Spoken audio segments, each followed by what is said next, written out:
રાજકોટ જિલ્લાના ઉપલેટા શહેરમાં ઉપલેટા નગરપાલિકા તેમજ શહેરની વિવિધ શાળાઓ અને વિવિધ સામાજિક સંસ્થાઓ દ્વારા આવનારા 80મા સ્વતંત્રતા પર્વ નિમિત્તે એક ભવ્ય તિરંગા યાત્રાનું આયોજન કરવામાં આવ્યું હતું।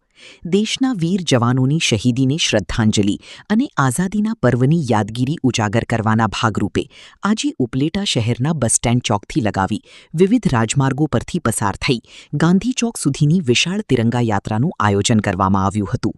જેમાં ઉપલેટા નગરપાલિકા પ્રમુખ, મામલતદાર સાહેબ, ઉપલેટા પોલીસ સ્ટેશન પીઆઈ, તમામ શાળાઓના બાળકો, શિક્ષકો, નગરપાલિકા સદસ્યો, ઉપલેટા પોલીસ જવાનો તેમજ શહેરના વિવિધ સમાજના અગ્રણીઓ, રાજકીય સામાજિક સંસ્થાઓના આગેવાનો, સર્વે સમાજના યુવાનો અને વડીલો સહિતનાઓ બહોળી સંખ્યામાં ઉપસ્થિત રહ્યા હતા।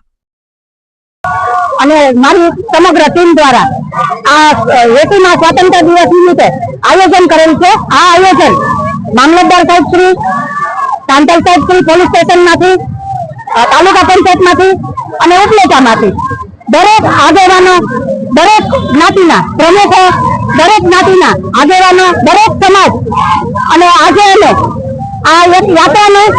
શરૂઆત કરી બસ સ્ટેન્ડ ચોકેથી બાવલા ચોક અને બાવલા ચોકેથી ગાંધી ચોક સુધી। આ યાત્રામાં તમામ બાળકોથી માંડી અને વૃદ્ધ સુધી જોડાયેલા છે અને આજે તો ખૂબ આનંદની લહેર છે, કારણ કે 80મા સ્વાતંત્ર્ય દિવસ નિમિત્તે મોટી સંખ્યામાં બહેનો અને ભાઈઓ તથા વૃદ્ધો, બાળકો આજે 80મા સ્વાતંત્ર્ય દિવસ નિમિત્તે જોડાયેલા છે। તો આજે આનંદની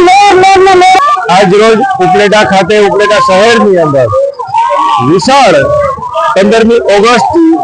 તિરંગા યાત્રાની વિશાળ રેલીનું આયોજન કરેલું હતું। આ રેલીની અંદર સૌ નગરપાલિકાના હોદ્દેદારો, સંગઠનના હોદ્દેદારો, તમામ સ્કૂલના વિદ્યાર્થીઓ, તમામ સંસ્થાના આગેવાનો, ઉદ્યોગપતિઓ, તમામ આગેવાનો સૌ જોડાઈ અને રાષ્ટ્રહિતનું વાતાવરણ, ભારત માતા કી જય અને વંદે માતરમ